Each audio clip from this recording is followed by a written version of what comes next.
Hello friends, welcome to your own channel success की for civil engineering. आज के इस वीडियो में मैं मेडिजी के बहुत ही रेनॉल्ड फैकल्टी सागर सर के द्वारा पब्लिश किया हुआ SWM solid waste management part 1 के कुछ क्वेश्चंस को मैं डिस्कस करूंगा। एक्चुअली बहुत सारे स्टूडेंट्स ने मुझसे ये कहा कि सर सागर सर द्वारा जो प्रैक्टिस बुकलेट दी गई है उसमें आंसर नहीं है, तो उसके कुछ क्वेश्चंस डिस्कस कराने के लिए। ठीक है, आई होप कि आपको ये वीडियो पसंद आएगा। देखिए, सागर सर जो हैं वो काफ़ी अच्छे फैकल्टी हैं, इंडिया के बहुत टॉप मोस्ट फैकल्टी हैं मेडिजी में। ठीक है, और सिविल इंजीनियरिंग के तो सिविल इंजीनियरिंग के कोई भी स्टूडेंट ऐसे नहीं होंगे जो उनको नहीं जानते होंगे, तो उनके द्वारा ये क्वेश्चंस पब्लिश की गई है। ठीक है, देखते हैं क्वेश्चन नंबर 1। पहला क्वेश्चन नंबर जो है वो फर्स्ट है, जो ये क्वेश्चन कह रहा है कि PPP, ठीक है, PPP model typically involves a contract between. अब ये PPP क्या है? तो PPP जो है ये आपका एक कॉन्ट्रैक्ट्स है between public sector authority and a private party in which private party provides public service। ठीक है, PPP क्या है? ये एक तरीके का कॉन्ट्रैक्ट्स है किसके किसके बीच? पब्लिक सेक्टर अथॉरिटी और प्राइवेट कंपनी जो है उनके बीच की एक ये एग्रीमेंट है, कॉन्ट्रैक्ट है, जिसमें जो प्राइवेट पार्टी होगी वो सर्विस प्रोवाइड करेगी। ठीक है, और साथ ही साथ प्राइवेट पार्टी जो है वो सस्टेन करेगी financial, technical and operational risk पूरे प्रोजेक्ट के दौरान जो भी उसका होगा। ठीक है, तो ये है PPP, private public partnerships form हुआ इस PPP का, प्राइवेट पब्लिक पार्टनरशिप्स। ठीक है, तो आंसर क्या हो जाएगा? Public authority and private company. Actually ये PPP जो है ये सॉलिड वेस्ट मैनेजमेंट का एक टॉपिक है, ठीक है, जो काफी इंपॉर्टेंट है, जहां से क्वेश्चंस आपके रहेंगे ही रहेंगे। नेक्स्ट क्वेश्चन पे आते हैं। अगला क्वेश्चन सर के द्वारा दिया हुआ है, the first stage of PPP project developed is. जो पहला स्टेज है वो क्या है PPP द्वारा? देखिए, जो टोटल आपके PPP के स्टेज हैं, ठीक है, इसमें टोटल 7 स्टेजेज है। कितने स्टेजेज हैं? 7 स्टेजेज हैं, जिनमें लिस्टिंग मैंने यहाँ पे कर दिया है। पहला स्टेज जो है वो क्या है? प्रोजेक्ट इनिशिएशन एंड असेसमेंट का। ये स्टेज आपको स्टेप बाय स्टेप याद होना चाहिए, क्योंकि कहीं से भी इनके क्रोनोलॉजिकल ऑर्डर पूछे जा सकते हैं, या फिर कोई भी एक स्टेज के बारे में आपसे पूछा जा सकता है, तो ये आपको बिल्कुल सीक्वेंसली याद रखना होगा। पहला जो हमारा स्टेज है वो क्या है? Project initiation and assessment. दूसरा स्टेज क्या है? Pre feasibility analysis. Third stage क्या है? Preliminary project structural. Fourth stage detail project preparation. Fifth stage bid process management. Sixth stage project construction and monitoring, and last one is commencement of operation and monitoring of contract. तो ये आपके total 7 stage हो गए। ठीक है, अब आपसे इस क्वेश्चन में पूछा जा रहा है कि फर्स्ट स्टेज इसमें से कौन सा है? तो फर्स्ट स्टेज कौन सा है? इनिशिएशन एंड असेसमेंट का। तो आंसर क्या हो जाएगा? Project initiation and assessment. ये फिजिबिलिटी जो है ये कौन सा है? सेकंड स्टेज है ना, S2। ये क्या है? सेकंड स्टेज है, S2 सेकंड स्टेज है। ये स्ट्रक्चर वाला कौन सा स्टेज आएगा? तो ये हो जाएगा S3। ये कौन सा हो जाएगा? S3। डिटेल्ड प्रोजेक्ट ये कौन सा स्टेज आएगा? Stage number 4। और ये कौन सा है? Stage number 1। ठीक है, आई होप आपको ये क्वेश्चन क्लियर हो गया होगा। चलते हैं अगले क्वेश्चंस की तरफ। नेक्स्ट क्वेश्चन, अगला क्वेश्चन कह रहा है कि which of the following does not constitute to the life cycle of PPP। ठीक है, इनमें से कौन सा लाइफ साइकिल में नहीं आता? तो ये देखिए, ये फ्रेंड्स आपका लाइफ साइकिल है PPP का। पहला पॉइंट इसमें होता है स्ट्रेटजिक एनालिसिस, जो एनालिसिस बनाते हैं। सेकंड पॉइंट होता है टेंडरिंग, टेंडर पास होती है। थर्ड है आपका कॉन्ट्रैक्ट कॉम्प्लीशन, जो कॉन्ट्रैक्ट कॉम्प्लीशन है। फोर्थ है आपका प्री ऑपरेशनल इंप्लीमेंटेशन। फिफ्थ है आपका अर्ली ऑपरेशन, और सिक्स है आपका मैच्योर ऑपरेशन। इसके बाद कॉन्ट्रैक्ट एंड हो जाती है और फिर वापस स्टार्ट हो जाता है ये स्ट्रेटजिकल एनालिसिस से। तो आपसे पूछा जा रहा है कि इनमें से कौन सा जो पार्ट है वो नॉट कॉन्स्टिट्यूएंट्स, लाइफ साइकिल का पार्ट नहीं है। ठीक है, तो लाइफ साइकिल का पार्ट ये बिलिंग नहीं है, तो आंसर क्या हो जाएगा? बिलिंग। ओके ना, नेक्स्ट क्वेश्चन पे आते हैं। अगला सवाल, कह रहा है कि कंसीडर द फॉलोइंग स्टेटमेंट्स, इन स्टेटमेंट्स को देखेंगे। पहला स्टेटमेंट है establishing a PPP framework, second है project identification and screening, third है स्ट्रेटजिकल डिलीवरी एंड कमीशनिंग। अब कह रहा है आपसे कि arrange the above statement in chronological order, chronological order में आपको ये अरेंज करना है, सीक्वेंस में अरेंज करना है to the path of a PPP project. अब पीपीपी प्रोजेक्ट की जो पाथ होती है, ठीक है, वो 8 स्टेप्स में पूरी होती है। तो ये आपका टोटल पाथ है। पहला पाथ आपका क्या है, PPP introduction and review, second establishment PPP framework, third PPP identification and screening, fourth है appraising PPP project, structuring and drafting the tender and contract, awarding contract, delivering commissioning and operational hand over, last में hand over हो जाएगा। ठीक है, तो ये आपका एक पाथ हो गया। अब इस पाथ में आपको अरेंज करना है कि ये किस नंबर पे आ रहे हैं। तो देखो जो आपका पहला वाला है एस्टेब्लिशिंग अ पीपीपी फ्रेमवर्क, ये आपके सेकंड पोजीशन पे आया। ठीक है, next project identification and screening, तो जो प्रोजेक्ट आइडेंटिफिकेशन एंड स्क्रीनिंग है ये थर्ड नंबर पे आ गया। तो क्वेश्चन में आपको इस प्रोजेक्ट के बारे में, इस स्टेप के बारे में और स्ट्रेटजिक डिलीवरी एंड कमीशनिंग इसके बारे में दी गई है। तो फर्स्ट पे कौन सा हो जाएगा, ये एस्टेब्लिशिंग, फिर थर्ड पे आपका ये प्रोजेक्ट, तो ये सेकंड आ जाएगा, और डिलीवरी ये, यानी ये लगातार है क्रोनोलॉजिकल ऑर्डर में। तो आंसर क्या हो जाएगा 1, 2 एंड 3। अब इसमें से कोई भी क्वेश्चन फ्रेम किया जा सकता है, ठीक है, ऑर्डर वाइज, इसलिए आपको ये स्टेप्स जो है वो याद रखने होंगे। चलिए अगले क्वेश्चंस पे आते हैं। Next, which of the following is not a major factor. ठीक है, आई होप कि आपको ये क्वेश्चन विजिबल होगा, दिख रहा होगा, ठीक है, क्योंकि पीडीएफ में ये अच्छे तरीके से बन नहीं पाया। तो क्वेश्चन आपसे कह रहा है which of the following is not a major factor contributing increasing MSW municipal solid waste in India. MSW की इंक्रीजिंग में कौन सा फैक्टर इनमें से नहीं है। तो देखिए जो वेस्ट जनरेशन होती है इंडिया के अंदर, इसमें 3 इंपॉर्टेंट मेजर फैक्टर है। पहला है पॉपुलेशन ग्रोथ, नेक्स्ट है आपका ग्रोथ ऑफ मेगा सिटीज, और थर्ड है इंफ्रास्ट्रक्चर डेवलपमेंट। ये 3 मेन रीजन है आपके वेस्ट जनरेशन का। पॉपुलेशन जितनी ज्यादा होगी, ग्रोथ उतना, पॉपुलेशन की ग्रोथ जितना ज्यादा होगी, वेस्ट उतना ज्यादा होगा। मेगा सिटीज, जितना ज्यादा मेगा सिटीज बड़े बड़े बनेंगे उतना ही ज्यादा पॉपुलेशन होगा, सॉरी वेस्ट मैनेजमेंट, वेस्ट आपका जनरेट होगा। तो आंसर क्या हो जाएगा इसका, बी, इंक्रीजिंग पॉल्यूशन। ये इंक्रीजिंग पॉल्यूशन जो है ये इसका पार्ट नहीं है। ठीक है, इसकी वजह से म्युनिसिपल सॉलिड वेस्ट में इंक्रीमेंट नहीं होता। ये तो खुद में एक पॉल्यूशन इंक्रीजिंग की बात की जा रही है। ठीक है, तो ये उसका पार्ट नहीं है। तो आंसर क्या हो जाएगा, सी, बी। नेक्स्ट अगले क्वेश्चन पे आते हैं। क्वेश्चन पूछ रहा है कि world waste production is expected to be approximately x billion, ठीक है, tons per year by 2050। Give x की वैल्यू कितनी होगी। ठीक है, ये जिस बच्चे का है शायद उन्होंने ही लिख रखा है, सागर डोडेजा। ठीक है, तो सागर सर के द्वारा दिया गया ये क्वेश्चन है, ध्यान दीजिएगा। इसमें क्वेश्चन में जो पूछा जा रहा है आपसे कि वर्ल्ड वेस्ट प्रोडक्शन जो है वो एक्सपेक्टेड कितना होगा, कितना बिलियन टन पर ईयर का हो जाएगा 2050 तक। तो मैं आपको बता दूं कि एक रॉयल सोसाइटी एक आपका जर्नलिज्म है, ठीक है, इसमें ये अप्रैल में, इस 2022 के अप्रैल में एक न्यूज आई थी जिसमें एक्सपेक्टेड डेट दिखा गया, एक्सपेक्टेशन ये दिखाया गया था कि वर्ल्ड वेस्ट प्रोडक्शन जो है, world waste production is expected to be 27 billion tons per year by 2050। तो इसका आंसर क्या हो जाना चाहिए 25 to 30 के बीच में, यानी आंसर क्या हो जाएगा 27। बट ऐसे आप अगर सर्च करेंगे तो ये गूगल्स वगैरह में डाटा, गूगल में आपका डाटा दिखाएगा 3.4 बिलियन। ये डाटा कितना दिखाएगा 3.4 बिलियन। ठीक है, बट ये रॉयल सोसाइटी जो है वो काफी एक फेमस जर्नलिज्म का ये है। ठीक है, तो इसके आंसर पर हम लोग बिल्कुल शक नहीं कर सकते। तो आंसर क्या हो जाएगा इसका 27 billion tons per year. Next अगला क्वेश्चन है, की waste management legislation in India is led by, ठीक है, इज लेड बाय। तो ध्यान दीजिएगा, वेस्ट मैनेजमेंट इन इंडिया जो है वो फॉल्स अंडर आता है किसके, ministry of environment, forest and climate change.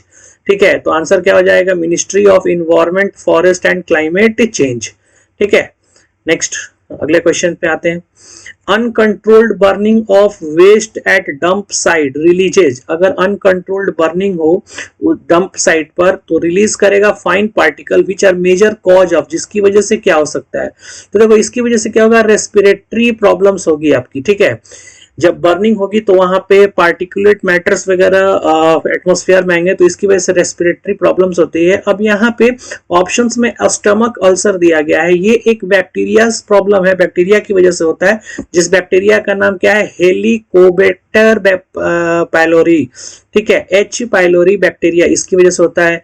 Amputation, ये क्या है एम्प्यूटेशन, तो एम्प्यूटेशन का मतलब होता है अंग विच्छेद, यानी कोई अंग अगर कट के निकल गया तो उसको बोलते हैं एम्प्यूटेशन। ये ट्रॉमेटिक की वजह से होता है, एक्सीडेंट वगैरह की वजह से होता है, या फिर सर्जिकल में जिसको डायबिटीज वगैरह होता है, तो डायबिटीज वगैरह में क्या होता है, कुछ पार्ट्स वगैरह अगर काम नहीं कर रहे हैं तो सर्जरी करके उसको निकाल दी जाती है, तो उसको एम्प्यूटेशन बोलेंगे। तो ये जो है वो इसकी वजह से नहीं होता, तो आंसर क्या हो जाएगा इस क्वेश्चन का, burning of waste dump site के पास में जो रिलीज होता है पार्टिकुलेट मैटर, इसकी वजह से क्या होगा, रेस्पिरेटरी प्रॉब्लम होगा, ठीक है। चलिए नेक्स्ट अगले क्वेश्चन पे आते हैं। Question number 11, methane from open dump imposes problem, methane जो ओपन डंपिंग की वजह से मीथेन जो रिलीज होती है उसकी वजह से क्या प्रॉब्लम होगा, ठीक है। तो मीथेन एक फ्लेमेबल गैस है, तो इसकी वजह से क्या होगा, एक्सप्लोजन, है ना, साइट पर एक्सप्लोजन होगा। देखिए मीथेन एक नॉन टॉक्सिक गैस है, कैसा गैस है, non toxic, and create no any hazard when inhaled in quantities, अगर आपने इसको एक लिमिटेड क्वांटिटी में लिया है, ठीक है, inhaled in limited quantity आप कह सकते हैं इसको, मैं यहाँ पे लिख दे रहा हूँ लिमिटेड क्वांटिटी, ठीक है, लिमिटेड क्वांटिटी, लिमिटेड, अगर आपने एक लिमिटेड क्वांटिटी में इसको लिया है तो इसकी वजह से कोई भी हैजार्ड नहीं होगा, क्योंकि ये टॉक्सिक नहीं होता, नॉन टॉक्सिक होता है, ठीक है, नॉन टॉक्सिक होता है। और मीथेन की प्रॉपर्टीज क्या है, ये कलरलेस गैस है, ऑर्डरलेस गैस है और फ्लेमेबल गैस है, जिसकी डेंसिटी जो होती है लाइटर देन एयर, डेंसिटी क्या होता है, लाइटर देन एयर, ठीक है। तो चूंकि ये फ्लेमेबल गैस है तो इसकी वजह से क्या होगा, एक्सप्लोजन हो सकता है साइट पर जहां पे ये रिलीज हो रहा है गैस, ठीक है। तो ये इसका आंसर हो जाएगा, प्रॉब्लम क्या होगा, explosion at site, okay. Now next अगले क्वेश्चन पे आते हैं। प्राइवेटाइजेशन और full divestiture comes under which of the following category, ये किस में आएगा, तो ये पब्लिक प्राइवेट पार्टनरशिप पीपीपी का ही एक पॉइंट है, ठीक है। Divestiture is the partial or fully disposal of a business unit through sale exchange closure, ठीक है, तो ये क्या है, पीपीपी का ही एक पार्ट है। नेक्स्ट अगले क्वेश्चन पे आते हैं, question number 13, This involves quick assessment. This involves quick assessment of the commercial feasibility of undertaking the project, which stage PPP project development is being taken out.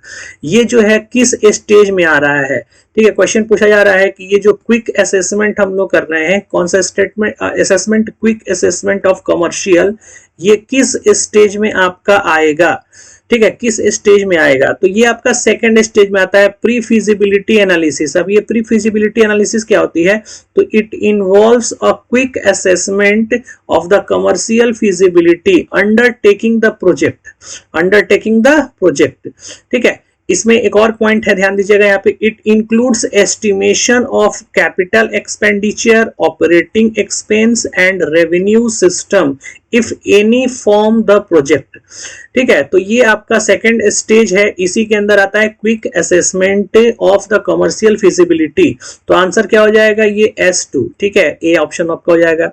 अब इस question के पहले हमने स्टार्टिंग में ही पीपीपी के जो सारे स्टेज हैं वो उसको बताया था, टोटल 7 स्टेज में होता है ये प्रोजेक्ट इनिशिएशन असेसमेंट कौन सा है, स्टेज नंबर 1, तो ये आपका स्टेज नंबर 1 हो गया।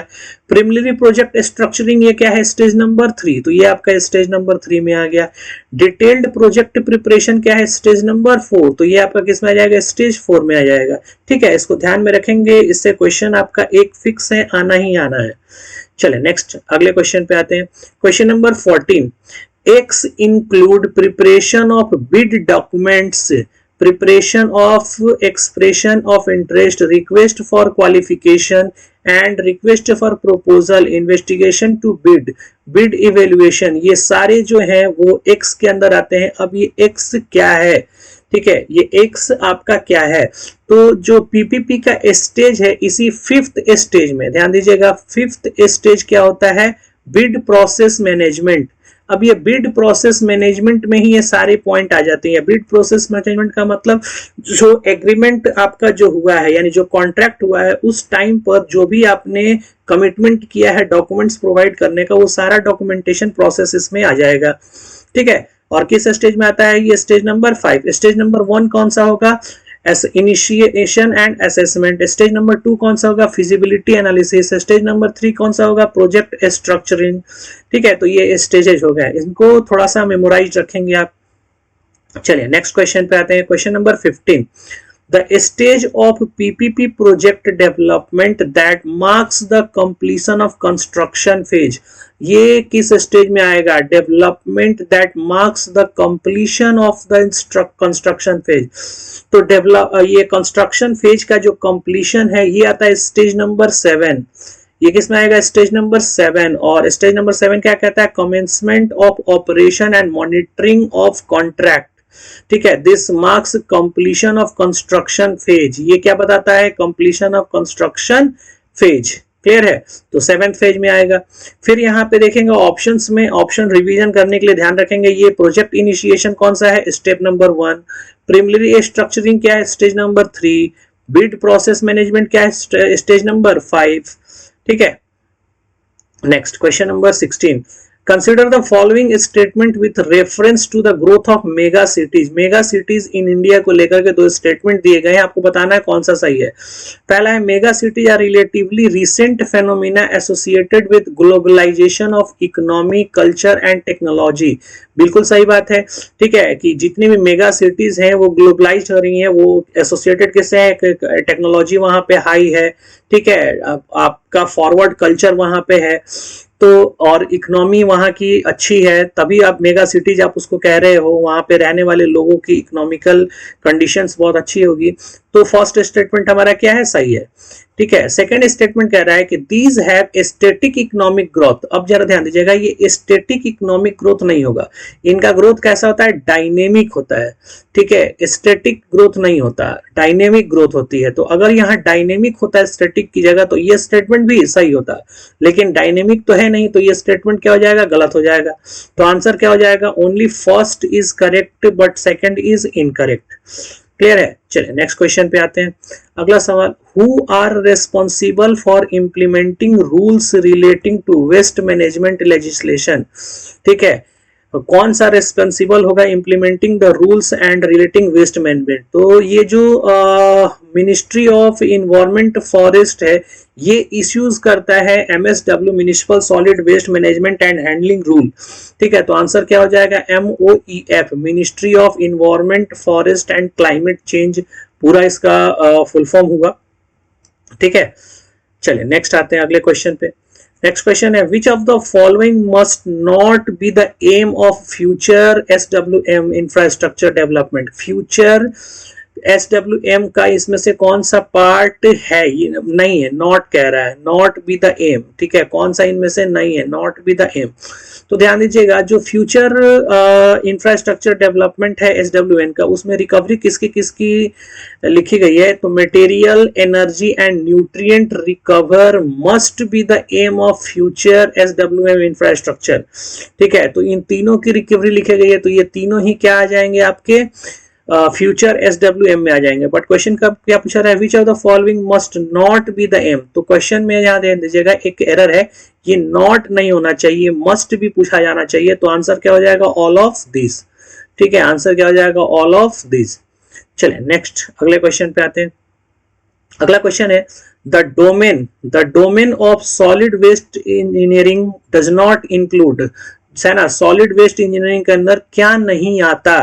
तो देखिए, सॉलिड वेस्ट इंजीनियरिंग का जो स्कोप है, ये इंक्लूड करता है planning, administrative, financial, engineering and legal functions. इन सबको सॉलिड वेस्ट इंजीनियरिंग जो है वो इंक्लूड करता है, सॉरी। इंक्लूड करता है, ठीक है, लेकिन इन्वायरमेंटल रेगुलेशंस को इंक्लूड नहीं करता। इन्वायरमेंटल रूल्स एंड रेगुलेशंस जो है ये मिनिस्ट्रीज की चीजें हैं, ठीक है, जो ऑर्गेनाइजेशन है उसके अंडर कंट्रोल्ड में होती है, तो ये वेस्ट टू अंडर इंजीनियरिंग में नहीं आएगा, तो आंसर हो जाएगा यही, ठीक है। चलिए अगले सवाल पे आते हैं। नेक्स्ट क्वेश्चन आपसे पूछा जा रहा है कि which of the following is not a collection scheme based on availability of service, ठीक है, सर्विस के बेस पर। तो ध्यान दीजिएगा कि कलेक्शन जो होता है, कलेक्शन ऑफ इसकी कलेक्शन जो होता है, कलेक्शन स्कीम दो तरीके से हम लोग क्लासिफाई करते हैं।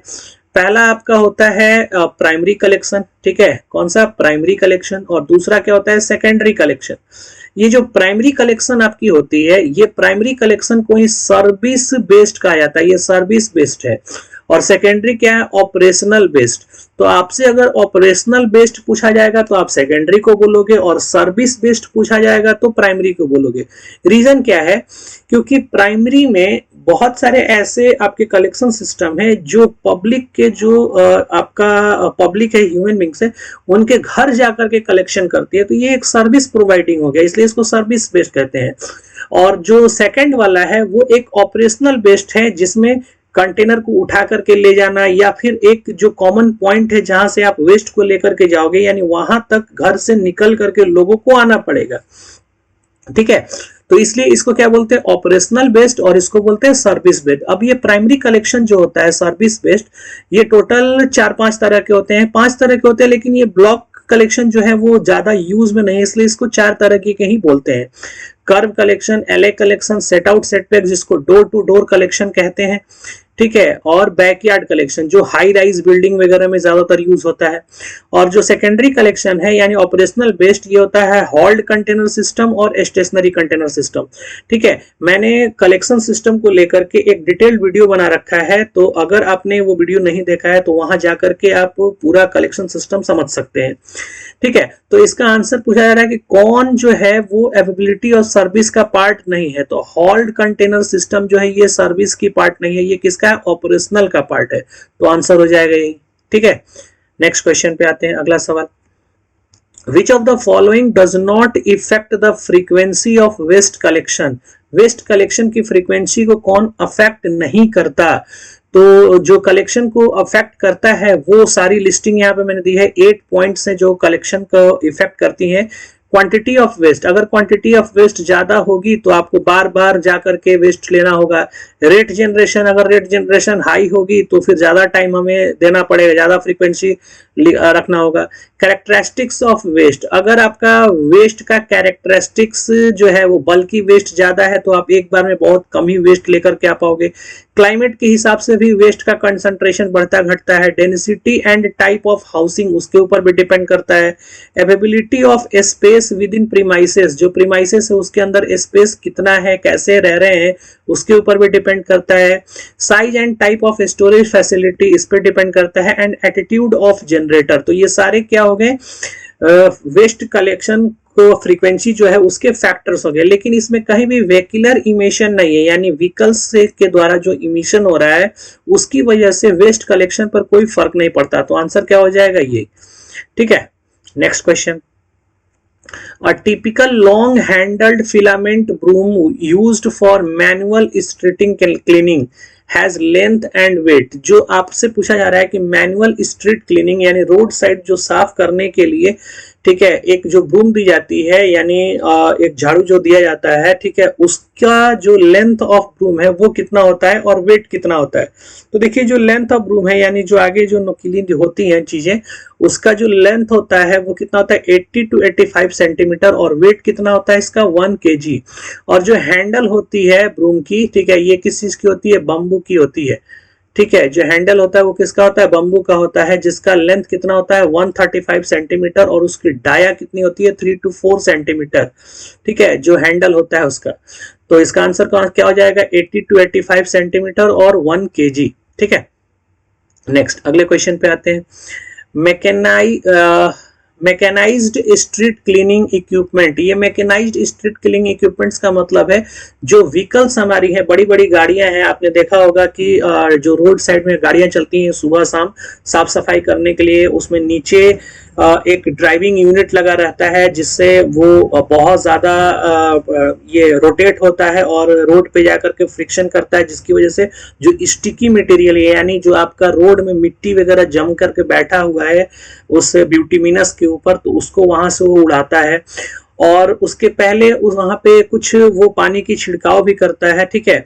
तो वो सारा चीज यहाँ पे लिखा हुआ है कि मैकेनाइज्ड स्ट्रीट क्लीनिंग जो है उसके पास एक ड्राइविंग यूनिट होती है अटैच्ड विथ ब्रशेस, जिसके अंदर ब्रश लगा होता है जो डिसलोडिंग करता है स्टिकिंग मटेरियल को, जो रोड से चिपका हुआ है स्टिकिंग मटेरियल, उस स्टिकिंग मटेरियल को वहां से वो हटाता है, ठीक है। नेक्स्ट पॉइंट है कि दिस में also be equipped with a water tank, उसके पास एक वाटर टैंक भी होता है एंड स्प्रेयर्स होता है। इन स्प्रेयर्स और वाटर टैंक से वो पानी छिड़कते हैं, जिसकी वजह से डस्ट काफी कम आपका एटमॉस्फेयर में उड़ सके, ठीक है, आसपास में डस्ट काफी कम उड़ सके।